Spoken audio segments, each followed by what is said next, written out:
लेकिन अब यदि हमारी सरकार आती है या सरकार कोई प्रस्ताव लाती है, हम उसके साथ खड़े अजय हैं। उपाध्याय, आपने उस समय मना ही कर दिया कि हम नहीं ला सकते हैं। नहीं नहीं, मना नहीं था। मना नहीं था। रिकमेंडेशन पे हम लोगों ने चलिए डिस्कशन ठीक है, भी मैं किया आपको था। बताता हूं। किसानों के आपने बाकी आपने इश्यू को हमने आपने साथ में सरासर एड्रेस मना किया कर दिया था। आपने सरासर दर्शकों की जानकारी के लिए भी बता दूं, वो लिखित रिकॉर्ड है। इसे ऐसे आप नहीं, पहले वो इमेज दिखाई, वो तस्वीर दिखाइए पहले। वो लेटर है राज्यसभा में, बकायदा इसका लिखित दस्तावेज है, लिखित रिकॉर्ड है।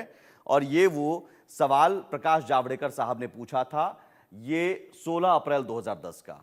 और जवाब में क्या है? The National Commission of Farmers under the chairmanship of professor M S Swaminathan recommended the minimum support price should be at least 50% more than the जो एवरेज कॉस्ट ऑफ प्रोडक्शन है। This recommendation however has not been accepted by the government because MSP is recommended by the Commission for Agriculture Cost and Prices CACP based on objective criteria and considering variety of relevant factors। जो साफ साफ और इसमें लिखा है कि ये market तबाह हो जाएगा, इससे बाजार में तबाही आ जाएगी अगर हम ये मान लिया। सवाल पूछा गया था कि क्या स्वामीनाथन कमेटी की रिपोर्ट को आपने एक्सेप्ट किया, कितना किया, क्या डिटेल है, और नहीं किया तो बताइए। ये राज्यसभा में पूछा गया सवाल, लिखित दस्तावेज है अजय उपाध्याय जी। आपने सीधे दो टूक कह दिया कि हम नहीं कर सकते हैं, बाजार तबाह। आपको उस समय बाजार की बड़ी फिक्र थी। स्वामीनाथन आयोग की बात हो रही है तो हम जरा जान लेते हैं कि स्वामीनाथन आयोग क्या है। तो ये लेटर है, हम इसलिए इस लेटर को सामने रखकर एक रिकॉर्ड लेकर, स्वामीनाथन आयोग क्या है? नवंबर 2004 में एम.एस. स्वामीनाथन की अध्यक्षता में एक कमेटी बनाई गई, और जो कमेटी बनाई गई दिसंबर 2004 से अक्टूबर 2006 के बीच आयोग ने 6 रिपोर्ट तैयार की। एक नहीं, 6 रिपोर्ट। क्या क्या है उसमें जल्दी से दिखाइए। किसानों को उनकी फसल की लागत का 50% ज्यादा देने की सिफारिश की गई थी, जो आज तक पूरी नहीं की गई, आज तक किसी भी सरकार ने। फसल में लगने वाली लागत को 3 हिस्सों में A2, A2+FL और C2 में बांटा गया। अब A2, A2+FL और C2 क्या है? A2 की लागत में फसल की पैदावार में हुए सभी तरह के नकदी खर्च शामिल किए गए। A2+FL में कुल लागत के साथ साथ परिवार के सदस्यों की मेहनत की अनुमानित लागत भी शामिल कर दी गई। और जो C2 है, जो सबसे महत्वपूर्ण है, यहां नकदी गैर नकदी के साथ जमीन पर लीज रेंट और ब्याज भी शामिल इसमें किया गया। और C2 की लागत में ही 50% और जोड़कर ही MSP देने की सिफारिश स्वामीनाथन आयोग ने की थी, जो नहीं मानी गई। अब अभी मौजूदा स्थिति क्या है ये भी आप जान लीजिए। अभी MSP पर, और बीजेपी और कांग्रेस दोनों की सरकारों की तुलना भी अगर हम करते हैं तो अभी क्या है स्थिति? CACP अभी 23 तरह की फसलों पर MSP तय करती है। इसमें गन्ने की फसल नहीं है, गन्ने की फसल की जो खरीद सरकार नहीं, शुगर मिलें करती हैं। तो 23 तरह के फसलों पर MSP तय करती है CACP। जो MSP एक तरह से फसल की गारंटीड कीमत होती है, लेकिन MSP एक लीगल गारंटी वो नहीं बनाई गई, उसी की मांग है। अभी MSP A2+FL की लागत के हिसाब से तय की जाती है, जबकि मांग है कि C2 में 50% ज्यादा जोड़कर आप तय कीजिए। 2022-23 में करीब 1063 लाख टन अनाज की खरीद MSP पर की गई थी, जबकि 2015 में करीब 761 लाख टन की खरीद MSP पर हुई थी। ये बढ़ोतरी भी हुई है जो अनाज खरीद में हुई है।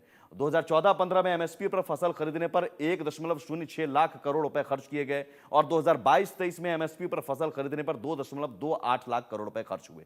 तो बढ़ोतरी हुई है, फसल खरीदने में खर्च भी हुआ है सरकार को। लेकिन अजय उपाध्याय जी, सीधे आप ये कह रहे हैं कि हमने मना नहीं किया था, तो आपने दो टूक मना किया। और रास बिहारी जी ज्यादा बेहतर इसके बारे में और बता सकते हैं। रास बिहारी जी, किसानों को तो सबने छला है। फिर 10 सेकंड का मुझे क्लेरिफिकेशन दे देने दीजिए, 10 सेकंड का। सुमित भाई जी, रास बिहारी जी हैं। सुमित भाई, MSP को लेकर के, MSP पे जो 23 फसलों पर जो MSP दी जाती है, CACP का एक कहीं ना कहीं रेट निर्धारण का सिस्टम होता है, उसी के तहत दी जा रही है। और हमारी सरकारों ने ये 23 फसलों पर MSP की बात की थी। पहले से ये प्रक्रिया किसी ने अपनाई थी तो कांग्रेस ने ये दिया था। हाँ, C2 को लेकर के जरूर एक प्रॉब्लम थी कि क्या उस पर लैंड यूज पर और उसके ब्याज पर भी हम बात करेंगे। इस पर CACP की एक कमेटी ऑलरेडी बैठाई गई थी। वो कमेटी की रिकमेंडेशन आई, तब तक हमारी सरकार चली गई।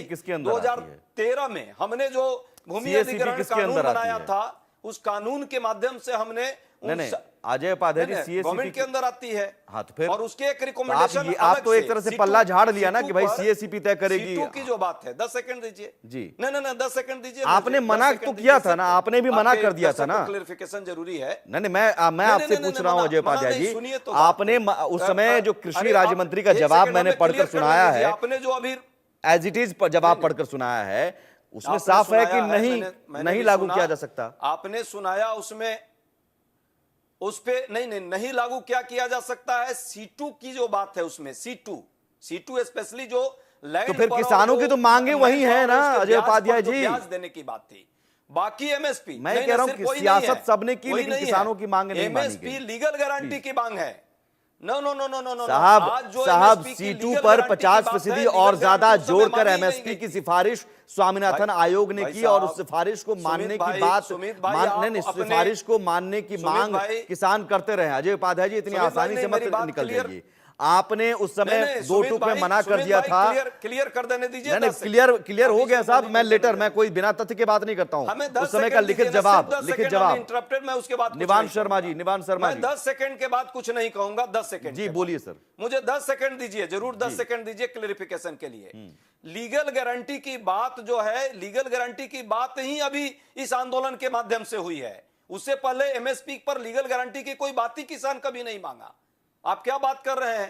लीगल गारंटी की बात यदि उस एमएसपी को लेकर स्वामीनाथन आयोग की सिफारिश लागू करने की मांग नहीं हुई थी क्या? मोदी जी ने कही थी अजय उपाध्याय जी